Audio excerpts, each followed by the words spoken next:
This time on Captain Cash's Laboratory, we'll be working on a Lemax, a Victorian Christmas. Big heavy piece. There you go. Gotta get in the frame there. There you go. So, it's here because it has an issue. I think the motor's bad based on the emails I got. But in shipping, the front of this had separated. You can see you can see my finger's not moving because it's not attached. And while turning it around to get the power port ready for the plug, the back broke free. So this thing's completely separated from its base, which is a positive because that's how you take it apart. But before I show you that, let's plug this thing in. There we go. Nothing's turning. So, and that light's out, which is because the base broke free. And I'll show you. So I'm going to go ahead and unplug it first. Oh, actually, I'll leave it plugged in. It doesn't matter. So to remove this, this piece is similar to a few. The buildings are separate from the plastic. They flex. You can kind of see the flex right there. But this solid base separates with the plastic like that. So if you have this piece and you need to open it up or similar, you just pry around the edges of the plastic until it pops free, and then voila, you now have the base, solid resin, and the part we need to work on. Now the reason the light doesn't work is, like I said, it had broke free when I took it out of the package. It was separated.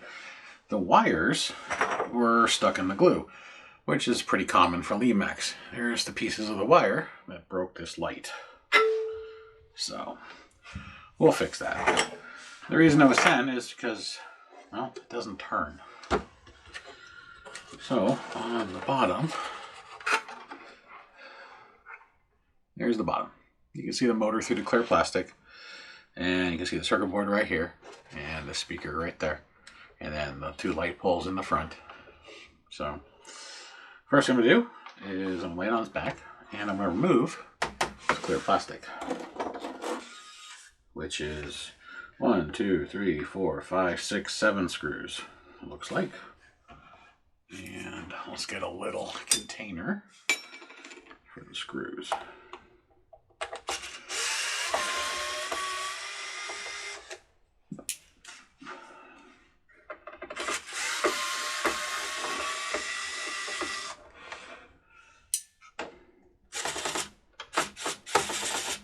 Ooh, that one's stuck.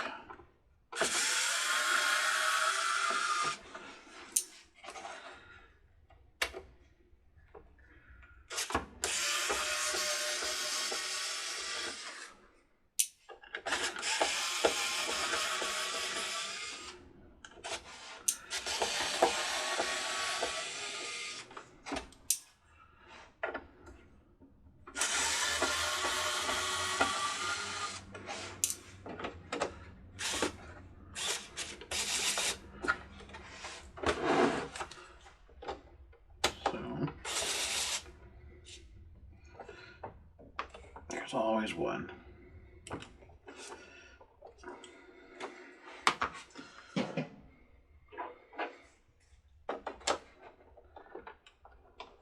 we go.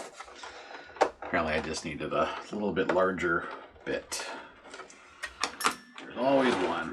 Alright, now when we remove the plastic, there's our motor, there's our gear, and the motor goes onto the circuit board over here. The wire wraps around another wire. It's kind of a stupid way of doing things. But now I'm going to go ahead and unplug it because I have to unscrew the circuit board to see if I can unplug the motor or if I have to cut it. And I don't want to arc it because even though the switch is off, there's still power in that circuit board. Ugh. So the circuit board is held on with 2 real screws and 2 plastic stakes. So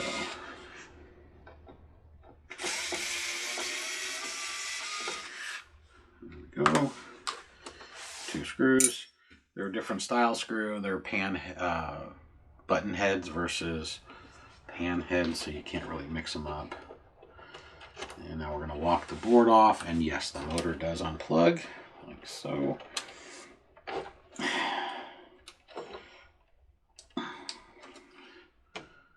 We lost the gear from right here.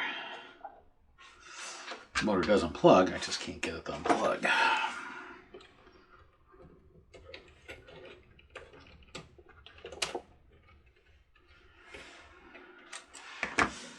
The reason I want to unplug the motor is I'm going to test the motor separately from the circuit, because normally when these go, you lose everything. It does occasionally happen that the motor fails and it doesn't short out the whole unit, but I needed to unplug it so I could fish it through all the wiring mess they have in here. And that way I can test the motor separately from the unit. Now how I'm going to do that is I have a voltage supply right here. I'm going to set it for about 4 volts. These motors are generally rated for 3 to 6 volts on average. So anywhere in that 3 to 6 volt range, the motor should work.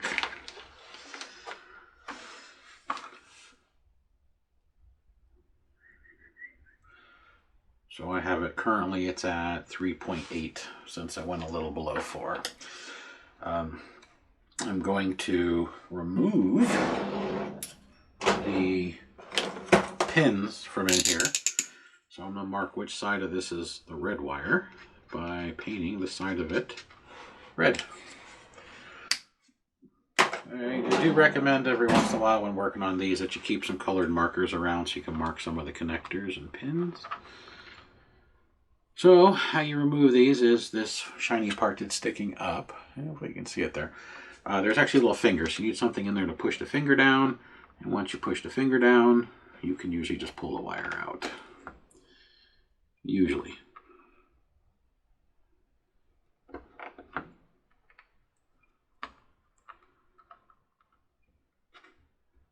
There we go, there's one.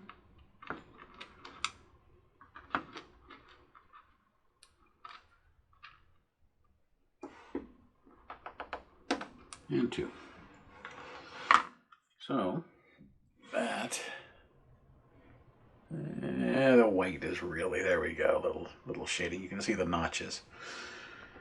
And these are what they call box connectors. Alright, so my machine will either give me an amperage, or it'll beep, or just nothing. Absolutely nothing. So there's zeros on my amperage, which means that this motor is considered what they call open, which means between here all the way through to here is an open circuit. It's not very common on these. Usually this grease is excessive and it gets inside and the motor shorts. It's a dead short. In this case, the motor burned open, which means the inside of the motor, where the windings are, the thin wiring, popped like a filament in a light bulb. So now we're going to take this thing apart until I can get to the screws to hold the motor in. So, like most Lemax, there's just 3 screws.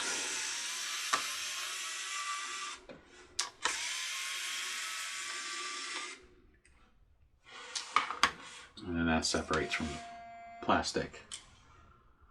And here we go. There's your belt, there's your motor.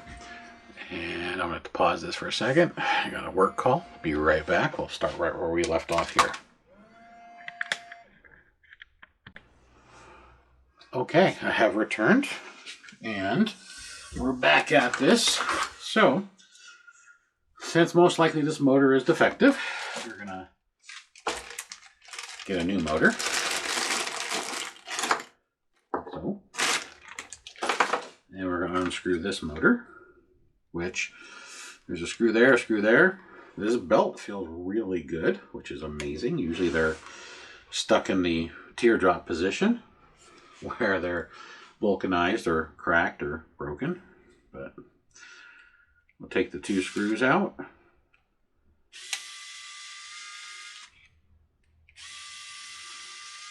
Like that. I'm just going to leave the screws in the plastic so I don't lose them. As I have mentioned many a times, try not to lose those screws. They are a pain to replace.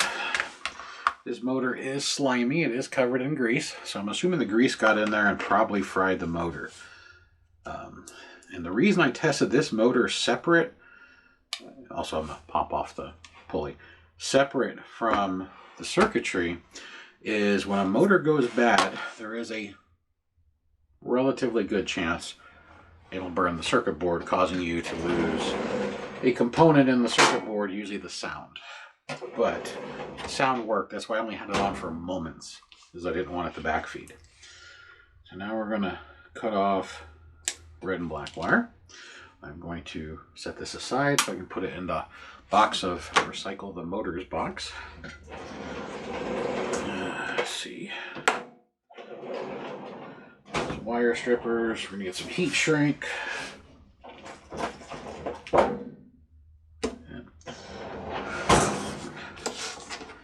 So I'm going to try and finish this video, and hopefully everything works with no more interruptions, but there's a really good chance.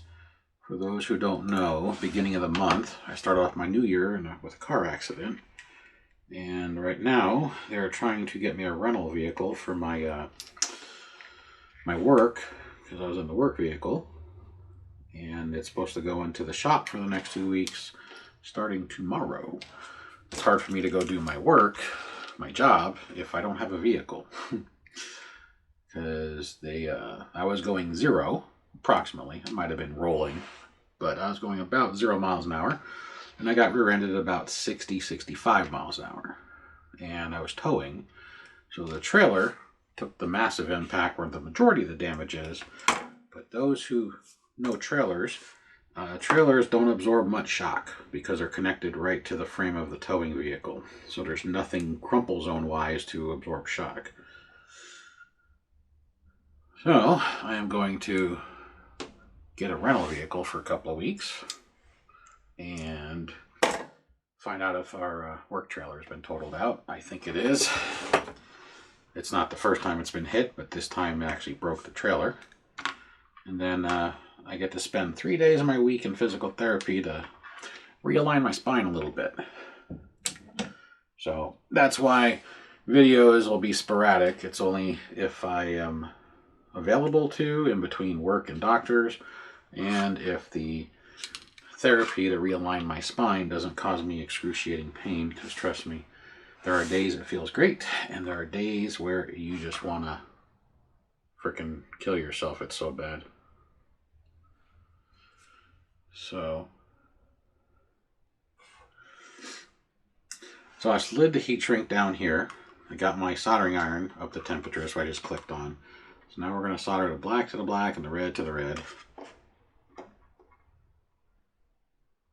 If for some reason you do it backwards, it just means your stuff's going to spin backwards. And yeah, maybe these people like the moonwalk. I don't know.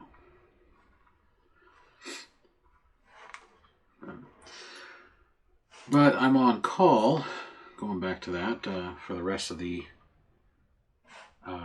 afternoon, waiting on the other guy's insurance to tell me where to take the van or go get my rental. I know where to take the van, so I know where the rental's going to be.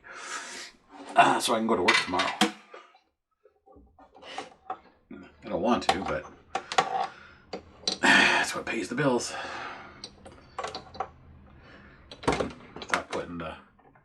Thought putting the soldering iron and stuff directly in front of me would be easier. Apparently not on this one. Alright, so I've twisted the wires together, and now we're going to solder them.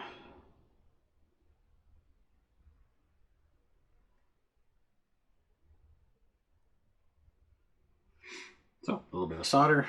Put this back over here. And we'll slide the heat shrink. And you can use a heat source like a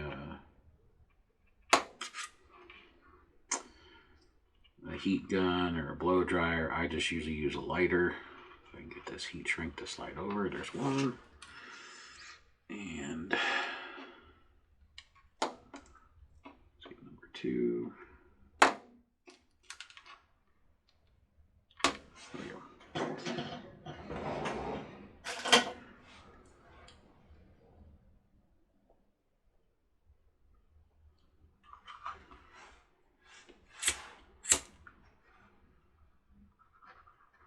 There we go. So now the wires are shrunk, or excuse me, the insulation's now shrunk. We're going to put these back in. Now, when you put them in, there is a finger, a little tab that sticks up, and that has to go into those slots. And so we're going to put the black one in, the one I didn't paint, and the red one in, the one I did paint.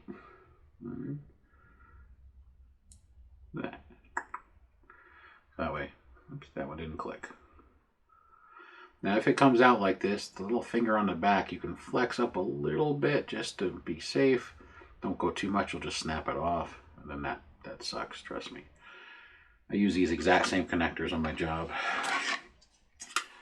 Breaking them, unfortunately, is a common occurrence. And so I don't just push on the wire, I'm pushing on the metal. And then give a little tug, make sure we're good. And turn off my soldering iron. And let's plug it in and see if the motor just turns by itself to make sure that there is no damage to the circuitry from the motor failing. There we go. And bring this back over.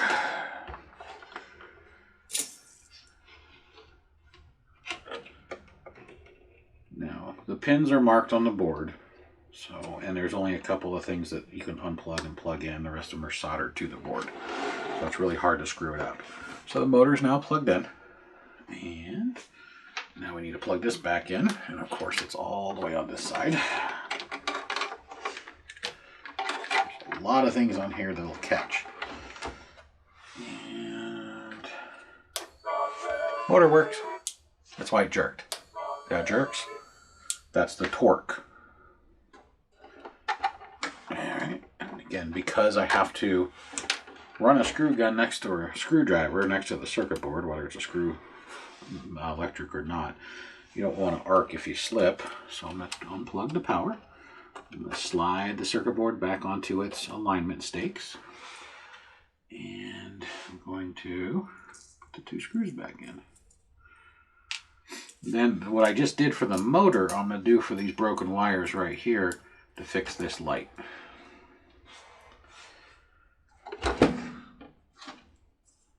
Which this light, and there's a light right here inside the house. There's a daisy chain that loops all the way around. So the broken wire that's right there where it was stuck on the glue when the house separated is actually affecting two of the lights. So this one's not too bad. Looks like the hardest part of this whole process is taking this base off.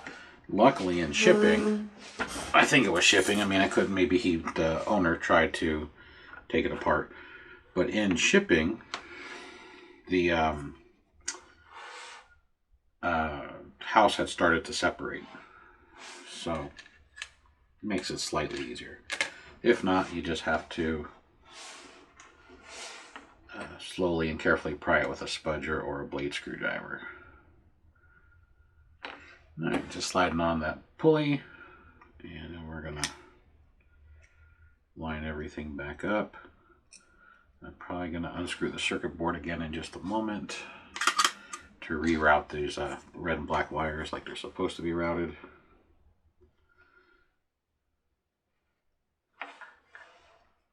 But actually, before I do that, let's clean off this excessive grease.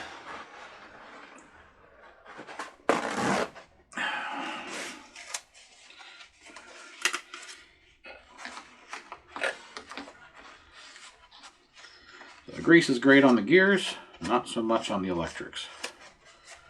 So, right where the motor goes, we're going to remove the grease.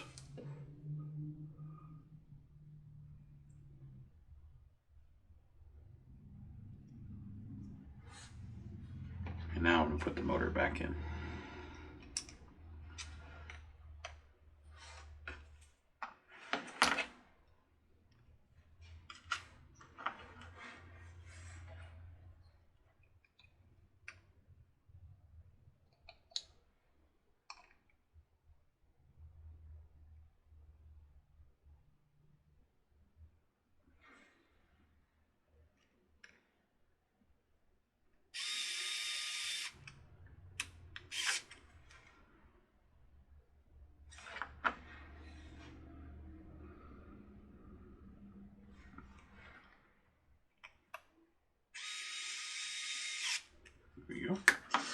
Motor's in.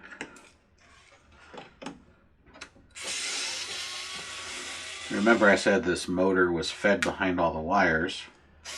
I didn't feed it behind all the wires when I put the circuit board back in. I just plugged it in thinking, oh yeah, we're good. And then I just remembered it's fed behind everything so it doesn't catch on any of the moving parts.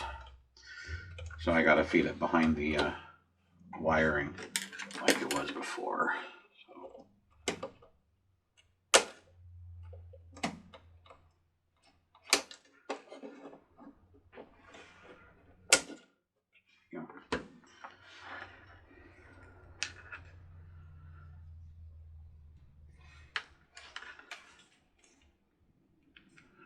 And it also has to go through this plastic piece, which when it's fully screwed down doesn't quite fit.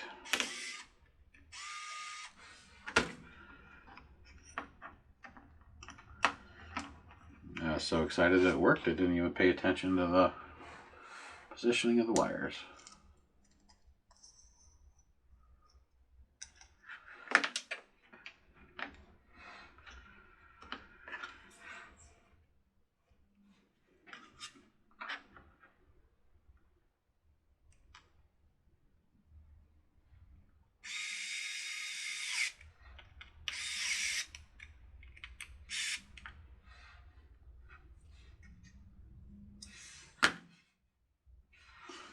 Just going to do a visual inspection of the gears real quick.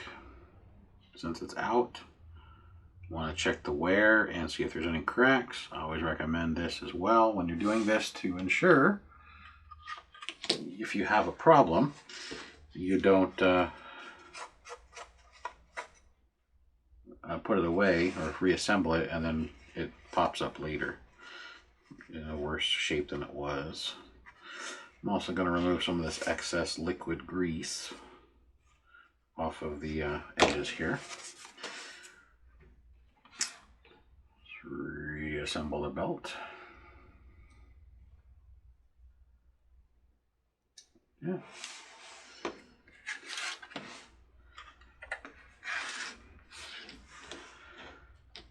So they had this thing looped behind the wiring for the lights, which is pretty much everything in here. They're all yellow and white wires. And then there's one that's yellow and black. So I'm just going to loop it behind everything like they originally had, which again is their version of wire management. Keep it out of the way so it doesn't get caught in the moving mechanism. I can totally understand that because that's how you destroy things and bind things up. All right, it's back on its pins. Put the two screws back in.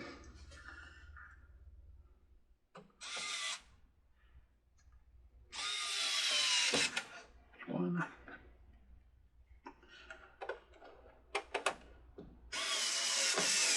Two.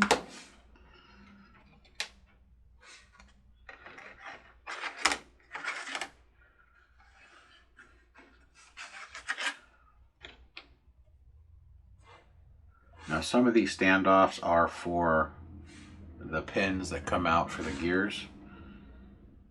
So I need to make sure I screw this thing onto the correct 3 screws.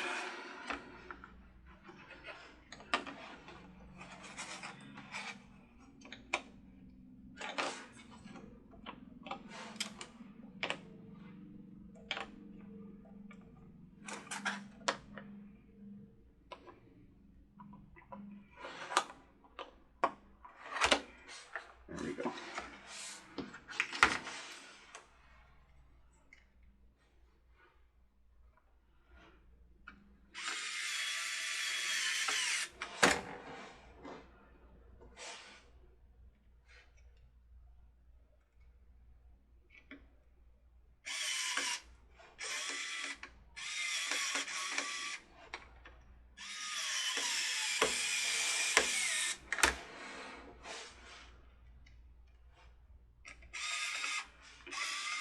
Your screws just want to go in sideways. There we go.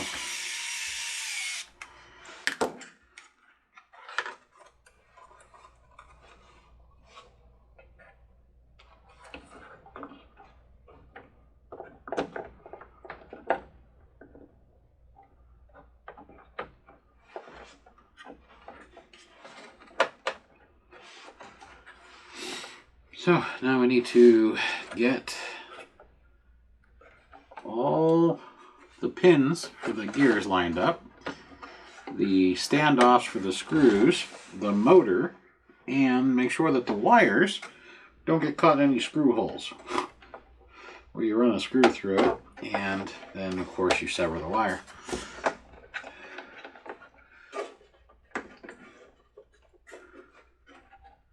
Which is what's happening right down here. Having an issue with it lining up. There we go.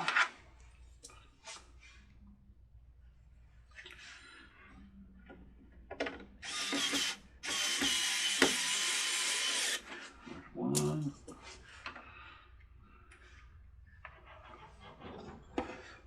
Where's the little characters?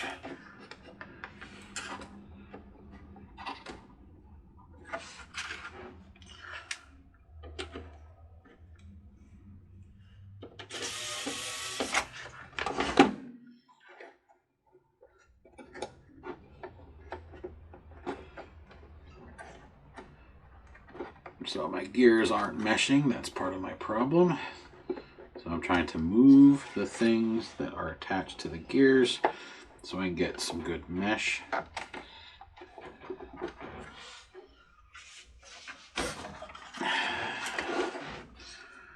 So the Impossible gear they use on here, it uses both sets of teeth to run two different gear mechanisms. One is these characters right here, and the other is this wheel. And right now, I'm trying to use this finger to adjust the gears for this, and then these characters to adjust the gear for this, of course.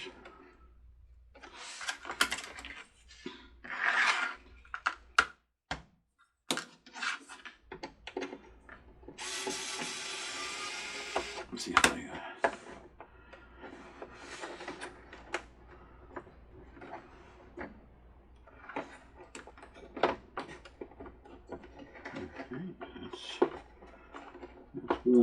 One's meshed. Now, can I get the other one to mesh?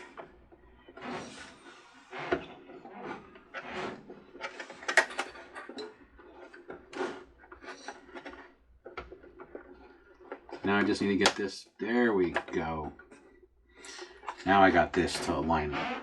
That was that click if you heard it. That was the teeth finally getting in alignment to where it would drop on.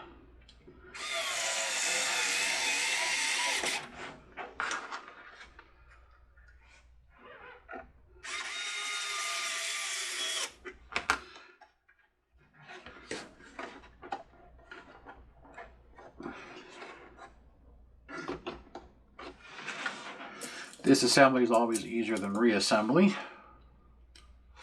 as far as the mechanisms go. Not always the building itself. Oh, I think it's finally dying. Haven't charged this thing in like 3 weeks.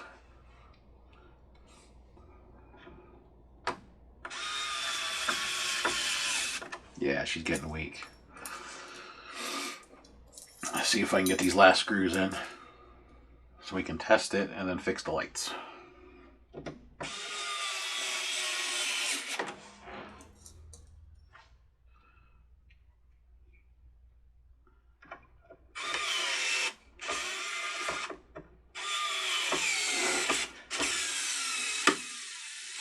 Come on.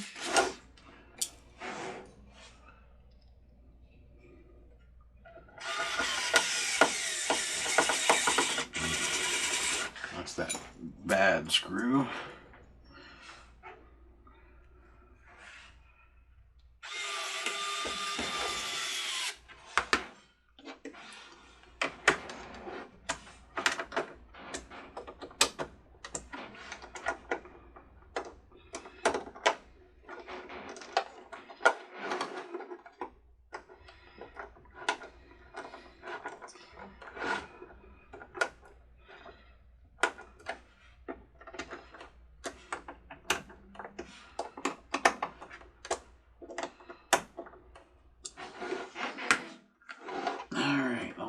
wires are good. They're all clear. Those are clear. It's not in the mechanism. My gears are meshed. The gears are meshed. Alright. Luckily with this clear plate, I can actually set it like it's supposed to be. I can plug it in and see if it actually works before we do the rest of it. So they're turning. Music works. There we go. So I gotta fix this light and the light that goes in this window right here. But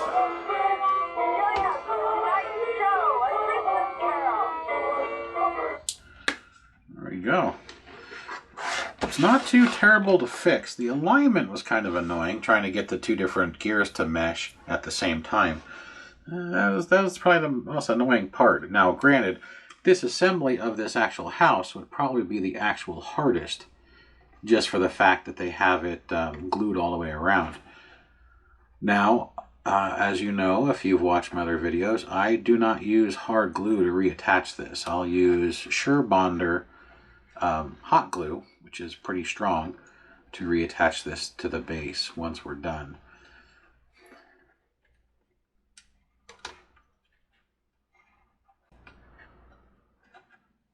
Oh, wow. This, their hard glue has destroyed these wires. So I'm going to have to make a small jumper wire. I'm going to have to cut out the sections that are hard glued. Right here. And right here. So when I say hard glued is these are stuck together. I can't untwist them because the glue they used has bonded the insulation just like it's stuck to this base over here.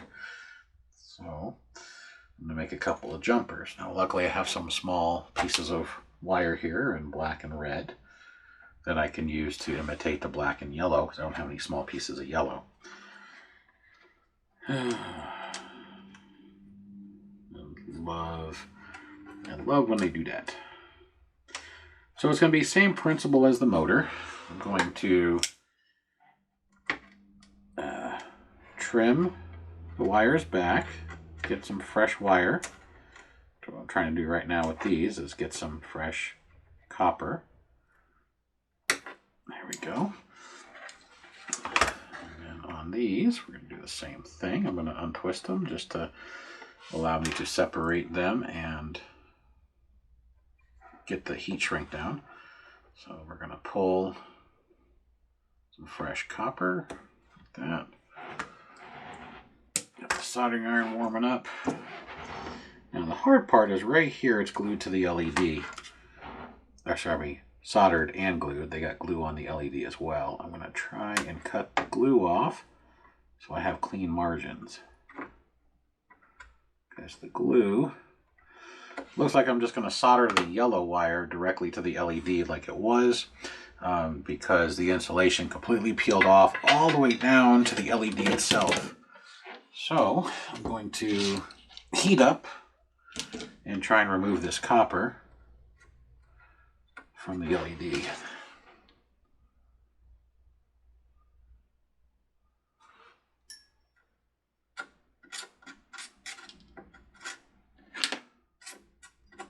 There we go. Stuck to the end of my soldering iron. Good to go.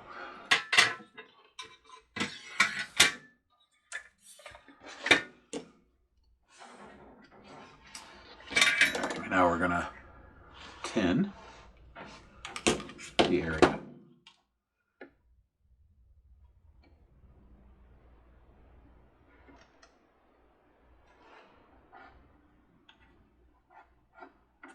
Like so.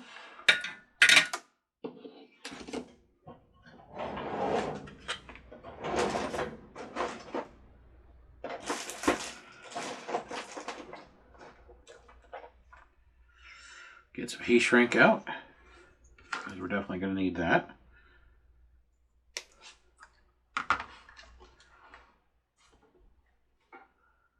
Let's see, will the yellow wire reach? Oh, the yellow wire is like a 1/4 inch short. So close.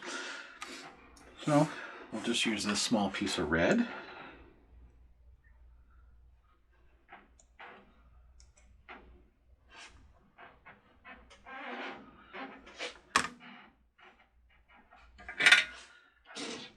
same thing. Usually always tin my wires. That way I get a better connection.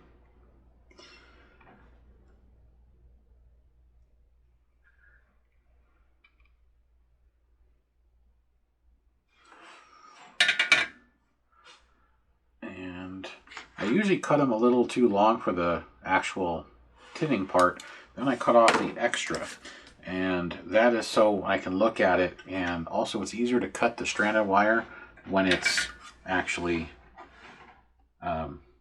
tinned, because the wire is solid. All the strands are soldered together. So I soldered it right to the LED. And now I'm going to cut off some of the excess that I don't need. It's not much, but 3/4 of an inch. It's just wasted. Better be too long than too short. And now I'm going to trim this again. And we're going to tin this section. So if you never soldered, you can get soldering kits. I'll try and link one below if I remember when this video is edited. And you can practice. Just get some crappy wire or cheap wire, rip it out of an old electronics thing, or maybe you got an old vacuum you're going to throw away, cut the cord, cut it in little pieces, and try and solder them back together. Soldering is really easy. Sometimes if you watch videos online, they'll call it welding, because a lot of countries outside of the US and some other countries, they call it welding. It's kind of like a type of welding, but I just call them gluing wires together, because it's basically what you're doing. But it's not that hard. I actually just saw a post of somebody today who, in one of the forums for houses, said they got a soldering kit. They started to learn how to solder, and they love soldering, and they're just soldering all sorts of stuff together. I guess they're making their own connections and stuff, and that's great. You don't have to go to school to learn how to solder. Now, I did, but you don't have to. I did because I went to school for electronics. They teach you how to solder. Alright, let's heat shrink that real fast. And now we're going to do the black wire. Now, black wire is almost the same. It's really close to the LED, but it's not on the LED. There's a little stub which still has a little bit of insulation on it. So I am going to just solder this directly to that little stub with the insulation. And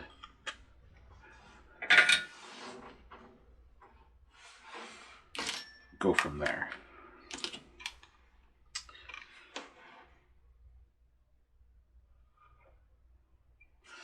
Also, soldering isn't just for wires.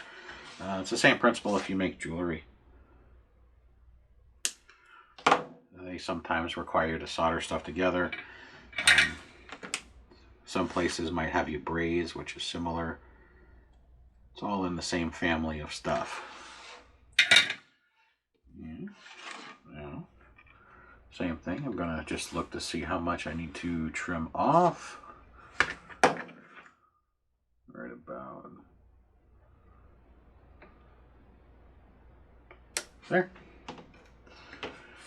Now I'm going to slide this one down to the base, and I'm going to shrink it onto the base right by the LED.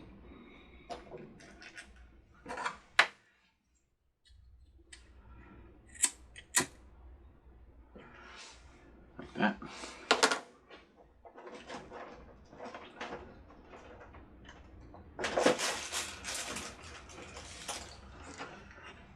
That's too big.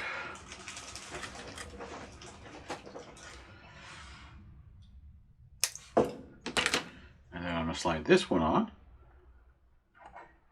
so I can heat shrink this connection that I'm going to be making right here.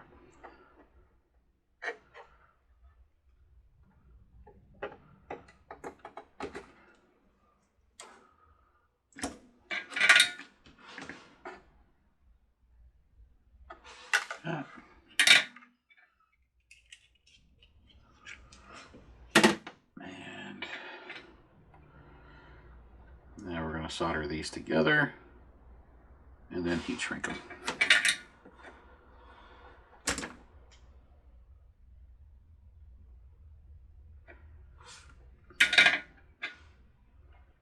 That.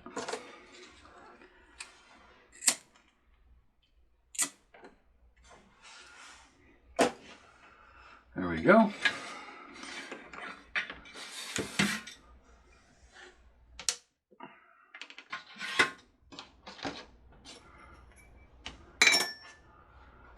And let's tip it back up and see if this light turns on. And I should be able to see. There we go.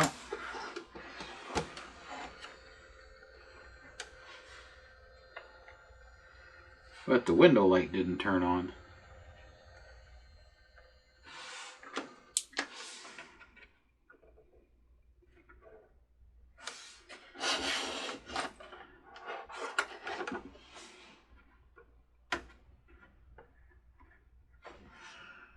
The window light didn't turn on because the solder connection for the window light didn't work. So that's why I test things, is because sometimes stuff happens. Let's get that soldering iron back on. Easy fix. Just need to trim a little off and then get this thing soldered.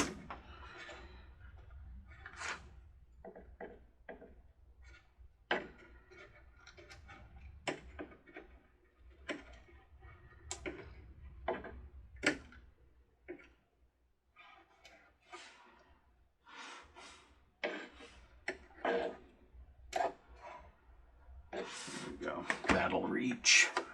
And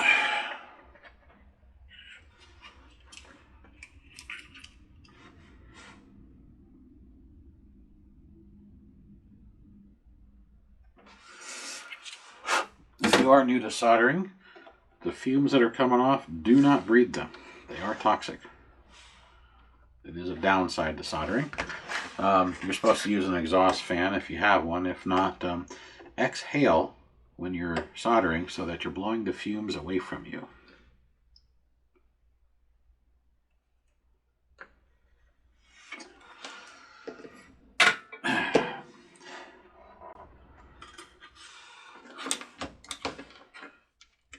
I think we're good. Good. Just using this to poke the solder joint to make sure it was a good solder joint and it wasn't going to break. All right, take 3. Now the house is lit up. So the window lights up and the upper floors light up. So, okay, so that's all fixed. Now, I'm going to turn on my hot glue gun and I'm going to clean up some of these tools. We're going to glue this base in. I'm going to plug this into my charger so I can charge. So if you're interested in one of these, it just plugs into the back. Right there. And then it's got a little red light right there that turns white when it's charged. I'm going to let that charge.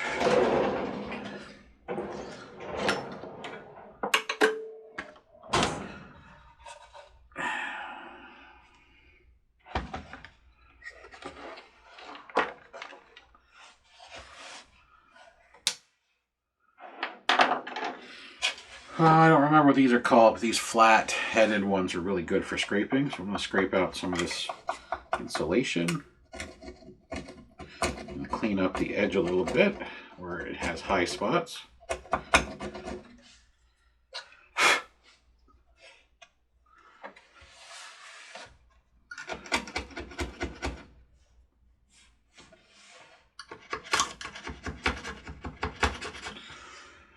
Matter of fact, I just bought a whole bunch of these off of Amazon. And I bought a new supposedly ergonomic scraper. This right here is hot glue, so I think the reason it's separated is this was opened at one point, and that's why it probably separated in shipping. Or it was open before I got it. Not a big deal. I always suggest you try and fix it A lot of these aren't that difficult. The hardest part is just getting it apart.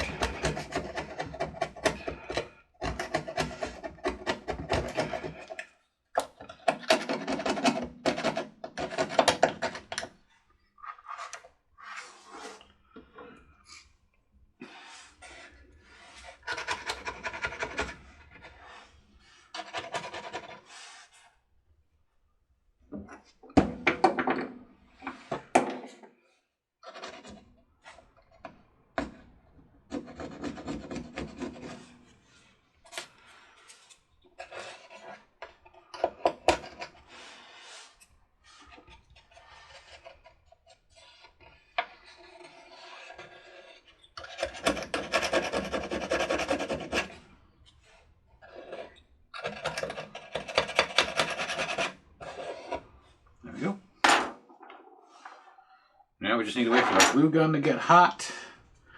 And this glue gun, to get up to temperature, takes a few minutes. It will get hot and start to dribble, but it's not at max temperature. I want this thing to be as hot as possible, because what I'm going to do is when I lay the glue bead and I go all the way around this, I need to make sure that when I get back to the beginning, it hasn't started cooling. So I need this so hot it starts pooling on the table or mat. So we're going to go ahead and pause it for a minute, because it's literally going to take 5 or 6 minutes for this thing to get up to temperature. And I'm sure you don't want to wait while we're just staring literally at a hot glue gun getting hot versus something productive. So I'll be back in just a moment once that's up to temperature. Okay, I'm back, and it's been, I don't know, 5 or 6 minutes. I got the glue gun nice and hot. Just to give you an idea how hot it is, the glue is steaming. That's how hot I need to get it for this long base. This glue gun, the only reason it gets that hot, I mean it gets ungodly hot, is because I'm running a 20-volt battery on a 14-volt glue gun. So this glue gun gets extremely hot. It just takes a few minutes to get there, but it actually causes the glue to steam. And you have to glue it down really fast. And then I have to let that thing cool. There's the pool I was waiting for to come out the tip. Starts dripping. It's saying we got a glue string because that just dripped right there. So it's back together. And well, let's see what it looks like in low light.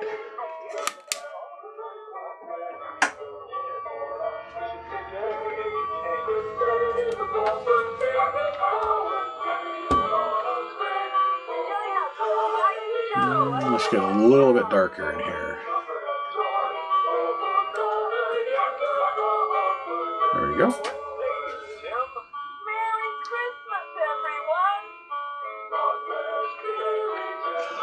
So we got our 3 characters moving. The light's on. The light's on. That's the one that was out. The one that lights up the window and the window and the window. And the tree's lit up. The sign. This one.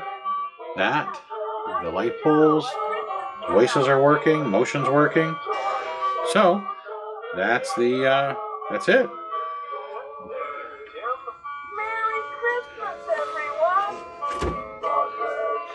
So that takes care of the lights are coming back. There we go. There's 1. There's 2. And now we'll get some natural light back in here. And 3. So, this is the completed Victorian Christmas from Lemax, and we now have a fully moving motor. We have fully moving characters. All the lights work. The base is glued on, so I can lift it off the table, and it stays on. Surebonder hot glue works great. I've gone through, and if you watch previous videos, I have used almost every type of hot glue I can think of. And I found Surebonder bonds the best. It does require usually a heat gun to separate it, so that's going to be a problem in the future because this is a plastic base. But if you do it lightly and you get it to where it's tacky, you can peel it, and then once you let it cool again, you can just scrape it off with a scraper or an X-Acto blade like that and take care of it. Because the reason I don't use a hard glue such as super glue or resin glue, it's going to break again. It's mechanical. All mechanical things break. I don't care who makes it, what it is, it's going to break at some point in its life. Everything breaks. And most likely, we wipe all the grease off. The next thing to break would be the belt, or if something wedges a spinning wheel, which is very common, it'll break a gear or two. Usually it just breaks one. Sometimes it breaks two. Or an LED burns out. Now this didn't burn out. This got broke because the wires got pulled when the thing was either probably shipped, and it snapped the wire. And when I put it down, I just went ahead and pushed it in so it wouldn't touch. So when I turned it on, it didn't create a short in the lighting circuit, because when I pulled it out of the packaging, I saw that it had separated. Because if you short the wires together, it can short out the whole lighting circuit, which can either do nothing and nothing lights up, or it can burn the transistor or resistor or diode on the circuit board. So to prevent any failure, before I plugged it in, when I started filming, I made sure that the wire I saw that was broken was not going to cause a short. And so a little preventative repair. So, but if you have this piece, let's say it separates from storage, just make sure that these lights up here didn't rip in the glue. So when I put it back together, and made sure the wires were pushed in, so the glue follows the edge of the base, but shouldn't have interfered with any of these wires. Those are the only 3 lights and the only wires that go here. This one's pretty steep, but this one's shallow and it gets close to the edge where it's glued. But if you have this piece, it's not too hard to take apart. Just pry around the edges of the plastic with a spudger or blade screwdriver. You can use heat if you want. Be careful. Bottom's resin, top's plastic. Heat will melt the plastic before it breaks the resin free. So try not to use too much heat if you do. Or make sure you're sweeping it, not holding it in one area to where you'll actually melt the plastic. Once you get the thing broke free, if your wires are damaged, just make a note of it. Tip it back or pull it out, move the base out of your way. Tip it on its back. I would recommend unplugging it. If your motor's bad, there's 2 screws to hold the circuit board in. Pull them out, pop the wires, pop in a new motor, solder it back on. Make sure the motor that you cut the wires close to the bad motor, because you saw how far it is to go from here to here, because it wraps around so it doesn't interfere with the moving parts for this. If your LEDs are bad, isolate the LED, make sure it's not a broken wire like we had here, and then replace your LED. You can see that these are white. They're a warmish white. The lamp posts are what they call orange, but some people call it golden white. These lights are also warm white, and the lights that are inside the windows and inside here that illuminate down through the 2 doors where the characters are going in and out of, right there. There's actually lights in there. It's kind of hard to see, but there are. They're up in here. That's what illuminates this sign here. Oh, there you go. Is also a warm white. So now, if you have to replace one, like one of these, I'd probably replace all 3, because you'll never get the same color temperature. Every batch will be slightly different, so you probably have to replace all 3 so they're all 3 the same, because if not, one may be dimmer or brighter than the others. So, but once you isolate and you're good to go, hot glue. Make sure your glue gun is at maximum temperature and that glue is puddling like that. You can see it's still drying. It hasn't fully dried yet. Then I'll peel it off, throw it away. But that way you can get this thing to stick, push down. Once I set it in, I went around and pushed down on the edges. I pushed down on the house so it gets pressure on the back to make sure that it adheres and it smooths it out so there's no lumpy areas, because hot glue being thicker can cause lumpiness or unevenness throughout the surface area. So, but other than that, it's not too hard to take apart. It's not too hard to repair. When you do reassemble that clear plastic on the base, once you get in to fix your gear, or belt, or motor, just make sure that the wires are not in the way of the standoffs. When you put the screws back in, you'll be good. Test everything before you put it back together, and you're all set. And then you're good to go. So as far as this goes, that is the completion. And hopefully this helped you. And until the next repair, have a good one.